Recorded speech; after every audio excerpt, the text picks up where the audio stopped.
Hola clase, ¿qué tal? Ya estamos aquí una vez más y seguimos para bingo. En la anterior videoclase, para aquellos que la visteis, vimos factores de riesgo relacionados con agentes químicos y con agentes biológicos. Hoy vamos a cambiar un poco de tercio sin dejar de hablar de factores de riesgo. En la videoclase de hoy vamos a hablar de factores de riesgo relacionados o derivados de la carga del trabajo. Es decir, vamos a ver una serie de condiciones que un trabajador puede sufrir, unos riesgos a los que el trabajador se puede ver expuesto como consecuencia de trabajar mucho o como consecuencia de trabajar inadecuadamente en el puesto de trabajo. En concreto vamos a hablar de carga física, vamos a hablar de carga mental y vamos a hablar de los riesgos que supone trabajar con pantallas de visualización de datos. PVDs, que son las típicas pantallas de monitor, o trabajar con tablets o trabajar con el móvil, que también conocéis estos días. Así que nada, adelante. Bien, pues vamos a comenzar hablando hoy de la carga física.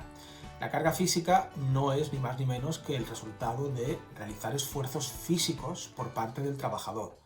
Un trabajador puede que esté trabajando en una oficina y realice pocos esfuerzos físicos, pero eso no quiere decir que no haya otros puestos de trabajo en los que haya más exigencia física y por lo tanto más carga física al cabo del día. Esta carga física, como digo, se produce cuando un trabajador realiza esfuerzos musculares, realiza esfuerzos óseos y, como digo, cuando lleva su cuerpo, ni siquiera hace falta llevarlo al extremo. Un trabajador puede sufrir carga física aunque realice esfuerzos físicos moderados. La carga física en general, este efecto que produce el trabajo en nuestro cuerpo, se va a hacer depender de tres factores. En primer lugar, de los esfuerzos físicos que se realicen durante la jornada. Esfuerzos físicos que pueden ser, pues pequeños, pueden ser moderados, pueden ser intensos y pueden incluso llegar a ser extremos, ¿vale? Pues dependiendo del tipo de esfuerzo, cuanto mayor esfuerzo, mayor carga física sufrirá el trabajador. También hay que decir que no todos los trabajadores toleran igual el esfuerzo físico. Habrá trabajadores especialmente entrenados que realicen esfuerzos físicos muy importantes y no les pase factura a su cuerpo, y habrá otras personas como yo, que tenemos un estado de forma bastante lamentable, deplorable, que con un pequeño esfuerzo ya estemos agotados. Bueno, pues habrá de todo. El segundo de los factores que determina en la aparición de la carga física son las posturas. Eso es importante porque, mirad, una buena o una mala postura influyen de manera muy sustancial en la carga física que sufre un trabajador al cabo del día. Dicho de otro modo y con un ejemplo que creo que todos vais a entender. Si dos trabajadores, trabajando los dos en la oficina, ¿vale? Delante de un ordenador, si uno de ellos no está bien sentado, si no tiene una postura correcta, si está encorvado, si está realizando constantemente giros de un lado para otro, forzando la columna, mientras que su compañero está sentado adecuadamente y hace los giros correctamente, si su postura es la correcta, uno sufrirá más carga física que el otro. Lógicamente, más carga cuanto peor sea la postura que se adopte. Por otro lado, no todos los trabajadores trabajan en una oficina. Hay trabajadores que tienen que estar, por ejemplo, trabajando en cuclillas, o tienen que estar trabajando agachados, o boca arriba, o boca abajo, si a lo mejor tienen que estar suspendidos o tienen que estar elevados por algún tipo de máquina, ¿vale? Por lo tanto, la postura también es importante. Y el tercer factor que influye en la aparición de carga física es lo que se denomina manipulación manual de cargas. ¿Eso qué es? Pues eso es coger algo con las manos y levantarlo, ¿vale? Eso es importante porque la normativa, hay guías técnicas del Instituto Nacional de Seguridad y Salud que identifican que a partir de los 3 kilos, es decir, a partir de que levantemos algo que pesa 3 kilos, ¿vale? Ya aparece un mínimo riesgo en la aparición de carga física. Lo voy a repetir. Con levantar pesos por encima de los 3 kilos ya puede haber ciertos riesgos para nuestra salud. Sé que 3 kilos parecen muy poco, pero estar levantando constantemente a lo largo de la jornada, en una jornada de 8 horas, pesos de 3, 4, 5 kilos, si no se hace adecuadamente, eso puede favorecer la aparición de lesiones en nuestro cuerpo, y si no aparecen lesiones, al menos aparecerá fatiga, ¿vale? Por lo tanto, cuando se levanten cargas de manera sostenida en el tiempo por encima de los 3 kilos, eso hay que mirarlo, hay que evaluarlo, no vaya a ser que pueda producir algún tipo de lesión. Además, dentro de la normativa se recoge que la carga máxima que, digamos, trabajadores normales, ¿vale?, pueden sostener, pueden levantar sin necesidad de ningún otro tipo de apoyo, por ejemplo, carretillas o colaborando con otro trabajador, lo máximo que se puede levantar son 25 kilos. Bueno, ya sé que muchos de vosotros y muchas de vosotras dirán, yo solo levanto sin ningún problema. Vale, el problema es levantarlo y estar haciéndolo todo el día, a lo largo de toda la jornada, ¿de acuerdo? ¿Vale? Por lo tanto, hay un límite muy claro, que son 25 kilos. Y por encima y por debajo de este límite se establecen 2 excepciones. La primera excepción es que hay determinados trabajadores que merecen más protección. Antes he comentado que ese límite de 25 kilos era para los trabajadores en general, para el promedio de trabajadores, ¿vale? Pero sin embargo hay algunos trabajadores que, o bien por ser muy mayores o bien por ser muy jóvenes, necesitan que ese límite se reduzca. ¿Hasta cuánto? Hasta los 15 kilos. En el caso, como digo, de trabajadores que necesiten una protección especial, ese límite se reduce a los 15 kilos, por debajo. Y ese límite de 25 se puede elevar hasta los 40 kilos en el caso de trabajadores que estén especialmente formados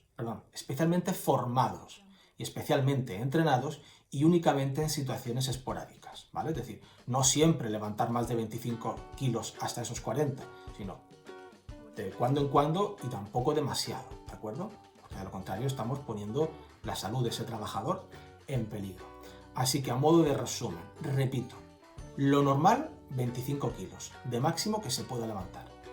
Ese límite se reduce hasta los 15 kilos en el caso de trabajadores que merezcan una protección especial, y ese límite de 25 se eleva hasta los 40 en el caso de trabajadores especialmente entrenados. En cuanto a los daños que un trabajador puede sufrir como consecuencia de esa carga física, encontramos un gran número de enfermedades, sin ser exhaustivos. Uno puede sufrir, por ejemplo, lumbalgias, puede sufrir hernias, puede sufrir lesiones cervicales o dorsolumbares, y si no hay ningún tipo de lesión, porque no hay tejido muscular o no hay tejido óseo, hueso o músculo que se haya lesionado, que se haya roto, que se haya visto dañado, siempre nos quedará la fatiga y el cansancio de haber estado trabajando fuertemente, de haber sufrido mucha carga física encima de nosotros. En cuanto a las medidas de prevención y protección para evitar esta carga física, tenemos las siguientes. En primer lugar, formación. Formación en el sentido de enseñar a la gente a cómo afrontar la carga física. Por ejemplo, hay mucha gente que es que cuando tiene que levantar una caja del suelo, lo hace sin ningún tipo de cuidado, con la espalda doblada, con las piernas colocadas de cualquier forma. Hay que saber cómo levantar las cargas, ¿vale? Las piernas ligeramente flexionadas, la espalda recta, acercando la carga todo lo posible al cuerpo, pegándola si es posible, ¿vale? Bueno, diferentes cuestiones. En segundo lugar, adoptar una postura adecuada, intentando evitar que a lo largo de la jornada pues estemos de pie o estemos sentados en una postura relajada y cómoda. Evitar, si es posible, trabajar en cuclillas, trabajar agachado, o trabajar de cualquier modo que pueda hacer que nuestra postura y nuestro cuerpo se resienta. En tercer lugar, realizando una selección inteligente de los trabajadores. Es decir, si tenemos que ocupar un puesto de trabajo físicamente muy exigente, bueno, pues selecciona bien a los trabajadores que lo van a llevar a cabo, ¿vale? Personas que tengan mayor tolerancia a esa carga física, porque de lo contrario pues, nos estamos metiendo en problemas. En cuarto lugar, hay que sustituir, si es posible, la manipulación manual de cargas pues, por una manipulación mecánica. Es decir, ¿para qué voy a coger yo un saco de cemento de 25 kilos y lo voy a llevar de un lado a otro cuando lo puedo meter en una carretilla y hacer el recorrido con la carretilla, ¿vale? Y cuando digo carretilla, digo cualquier otro elemento mecánico que me permita manipular la carga sin hacerme daño yo.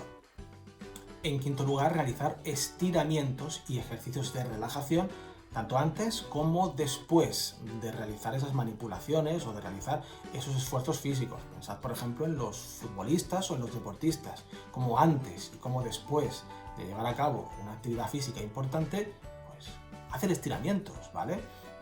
¿Por qué es más importante para ellos que para un trabajador que trabaja en una obra? Pues es igual de importante en un caso que en otro. Así que importante realizar estiramientos y ejercicios de relajación.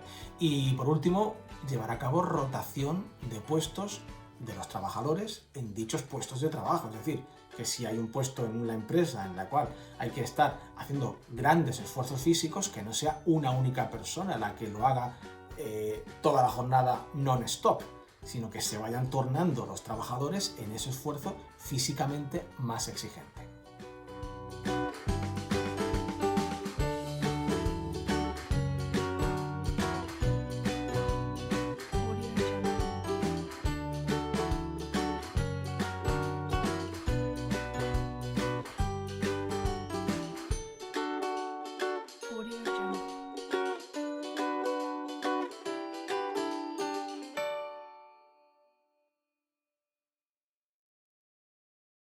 Audio Jungle.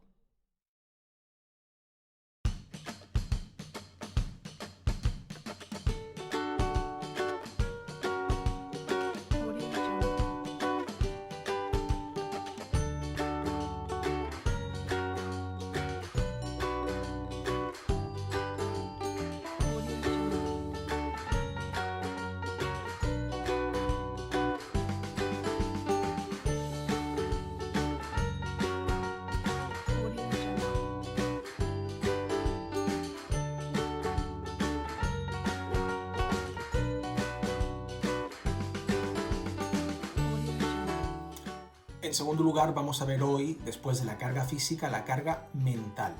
¿Qué es la carga mental? Bueno, pues la carga mental es lo que se produce en los trabajadores cuando se ven sometidos a mucho esfuerzo mental, que puede acabar ocasionando fatiga mental. ¿De qué depende esta carga mental y esta posible fatiga mental? Bueno, pues de diversos factores. En primer lugar, por ejemplo, de la cantidad de trabajo intelectual que uno tenga que realizar. No hace falta irse muy lejos. Estoy seguro de que tú que estás viendo este vídeo, vuestros compañeros probablemente tengáis que realizar tareas, trabajos y actividades hoy, mañana y pasado y además allá, ¿verdad? O prepararse para exámenes.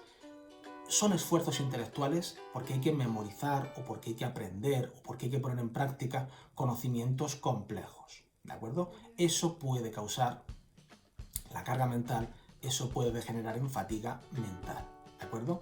O bien porque son esfuerzos complejos, o bien porque es mucha cantidad, o bien porque es lo que suele suceder porque tenemos poco tiempo. A veces los esfuerzos que se nos piden no son muy grandes, ni son muy complejos, pero si lo dejamos para el último día, al final nuestra cabeza acaba por petar, porque tenemos poco tiempo para rendir.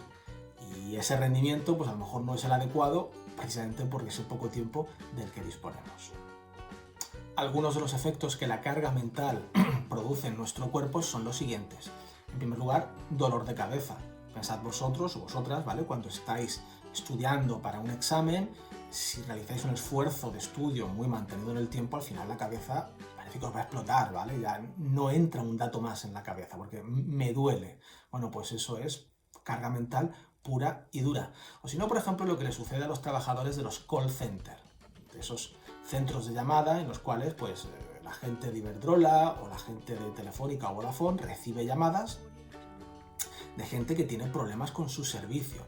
Pues esas personas a lo mejor están 8 horas al día contestando al teléfono a gente, personas que demandan una solución ante problemas que a lo mejor ese pobre trabajador pues no depende de él y a veces pues se tiene que tragar pues malas contestaciones o gente quizás un poco impertinente. En los dos sentidos, ¿eh? Seamos claros, que a veces los de los call center también son para echarles de comer aparte. Bueno, dolor de cabeza, que puede causar esta carga mental. También puede producir irritabilidad, estar de mala leche, puede producir insomnio, entre otros efectos. En cuanto a las medidas de prevención y protección para hacer frente a esta carga mental, tenemos las siguientes. En primer lugar, adaptar.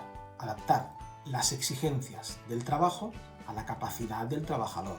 Si a un trabajador le lanzamos demasiado trabajo, o un trabajo muy complicado, o le damos poco tiempo para realizar el trabajo que tiene que llevar a cabo, el trabajo le va a causar carga mental y además ese trabajo va a ser de mala calidad. Pues que lo haga, que es su trabajo, pensaréis algunos. Mal pensado, porque si a un trabajador le exiges más de lo que es capaz de devolverte, el trabajo va a salir mal y van a salir insatisfechos el trabajador, el empresario y el cliente. No digo que no se pueda pedir a un trabajador que sea competente, que haga bien su trabajo, pero tampoco se le puede sobrecargar. En segundo lugar, hay que realizar las pausas necesarias, descansar cuando corresponda, ya sean las pausas legales o las que, por una simple cuestión de razonabilidad y de sentido común, un trabajador tenga que llevar a cabo de vez en cuando para poder despejarse. Y en tercer lugar, evitar el ruido.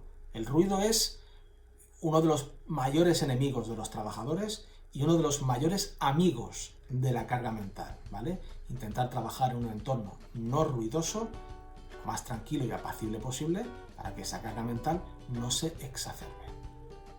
En tercer lugar, y como último factor de riesgo que vamos a ver hoy, tenemos el uso de pantallas de visualización de datos. Lo que es lo mismo que utilizar pantallas de ordenador, pantallas de teléfono o pantallas de tablet, ¿vale? Las pantallas de visualización de datos se denominan también PVDs, por las siglas, ¿vale? Bueno, hoy en día, ¿quién no tiene que trabajar con el móvil, aunque sea de vez en cuando? Y con todo el tema de la cuarentena, muchísimas personas, muchos de nosotros, nos hemos obligado a multiplicar el número de horas que pasamos delante de un ordenador, delante de una tablet o delante de un móvil. Esto, que puede suponer alguna ventaja en algunos casos, también tiene inconvenientes, porque tener que trabajar delante de una pantalla puede causar daños a la salud. ¿Cuáles? Pues en primer lugar, fatiga visual, ¿vale? La fatiga visual se puede traducir o consiste en irritación en los ojos, picor, escozor, que te molestan, que se te cierran, etc. Esto normalmente al cabo de un rato, ¿vale? Si uno descansa un número de horas o si se va a dormir al día siguiente ya está repuesto. Pero esta fatiga visual se puede hacer crónica si uno tiene que estar así constantemente todos los días durante muchas horas. Imaginad la situación de una persona que su principal ocio, su principal afición es estar con el teléfono móvil o con el ordenador y además tiene que estar trabajando otro número de horas delante del ordenador. Pues eso puede acabar degenerando en problemas oculares. El segundo de los daños que el uso de PVDs puede causar es el tener problemas musculares, ¿vale? Lesiones de tipo muscular. Por ejemplo, el tener que estar sentado delante del ordenador con posturas mantenidas durante mucho tiempo, pues pueden causar dolores de espalda, dolores de cuello y otro tipo de dolores. Y en tercer lugar, tenemos que señalar el problema que tiene trabajar con pantallas de ordenador, que es posibles dolores de cabeza, ¿vale? Dolores de cabeza, irritación, insomnio, estrés, todos estos daños que son menos aparentes, que quizás, bueno, uno no piensa en ellos de primeras cuando piensa en consecuencias de trabajar con pantallas de ordenador, pero que están allí y que las personas que están todo el día delante de una pantalla del ordenador al final acaban sufriendo. En cuanto a las medidas de prevención y protección para hacer frente a los peligros de trabajar con pantallas de visualización de datos, tenemos las siguientes. En primer lugar, las pantallas no deben situarse ni por encima ni por debajo del nivel de nuestros ojos. ¿Esto qué quiere decir? Pues que cuando nosotros estemos mirando la pantalla con la que estemos trabajando, no estemos así, ni tampoco que estemos así, ¿vale? Sino que la mirada se tiene que dirigir de manera paralela, de manera perpendicular a nuestro cuello, ¿vale? Que no tengamos que girarlo hacia arriba ni tengamos que girarlo hacia abajo, porque de lo contrario lo que estamos haciendo es forzar y castigar innecesariamente los músculos de nuestro cuello. En segundo lugar, hay que procurar evitar brillos o algún tipo de destello o algún tipo de deslumbramiento que nos pueda venir, por ejemplo, por la luz de una lámpara o por la luz de cualquier cualquier otro foco luminoso que pueda haber en la oficina o en nuestro lugar de trabajo. Si es necesario, pues cogemos la pantalla, la movemos un poquito, para arriba, para abajo, ¿vale? Para evitar este foco de deslumbramiento. Y si en la pantalla hay polvo, pues también la limpiamos. Y en tercer lugar, muy importante, casi más importante que las anteriores, y que es una cosa que la gente no suele fijarse o que no suele darle importancia, es que la posición de la pantalla con respecto a la luz del sol es importante. Mirad, una pantalla de ordenador, o de móvil, o de tablet, no puede estar de espaldas ni de frente a la luz solar, sino que tiene que estar en perpendicular. O lo que es lo mismo, aquí podéis ver que detrás de mí tengo una pared y una estantería. Y eso está bien. Delante de mí tengo otra pared. Y la ventana me viene por allí. Es así como tiene que estar situado. Bueno, también puede venir desde este otro lado. ¿Por qué? Pues porque si tengo luz solar que me viene de frente, eso a mí me va a deslumbrar, me va a cegar, porque voy a tener que estar constantemente adaptando mis ojos a la luz solar y a la luz que refleja el ordenador. Por lo tanto, mis ojos van a sufrir. De igual modo, si tengo la luz solar a mis espaldas, que no la puedo controlar, bueno, pues ya bajar la persiana. No se puede controlar la luz del sol. Si la luz la tengo a mis espaldas, esa luz va a incidir en la pantalla dándole mucho más brillo del necesario. Por lo que, de nuevo, mis ojos se van a tener que adaptar a esa nueva realidad. ¿De acuerdo? Por tanto, la posición de la pantalla con respecto a las ventanas, ni delante ni detrás, sino en un ángulo de 90 grados, a izquierda o a derecha. Y ya está. Con esto hemos terminado por hoy. Bueno, no quiero dejar pasar esta oportunidad de mandar un fuerte abrazo, un deseo afectuoso de recuperación a mi alumna de MECO, de Mediación Comunicativa, Rocío, ¿vale? Que ha sufrido un ligero percance, del cual se está recuperando muy favorablemente, según tengo entendido. Así que nada, Rocío, un abrazo, espero que te pongas bien. Como siempre, dudas, sugerencias, te odio, Pepe, me las podéis mandar a Edmodo o al correo electrónico, que estaré más que encantado de leerlas y luego pues empapelar mi habitación con ella. Así que nada, chicos, nos vemos en la siguiente videoclase dentro de unos cuantos días. ¡Hasta luego!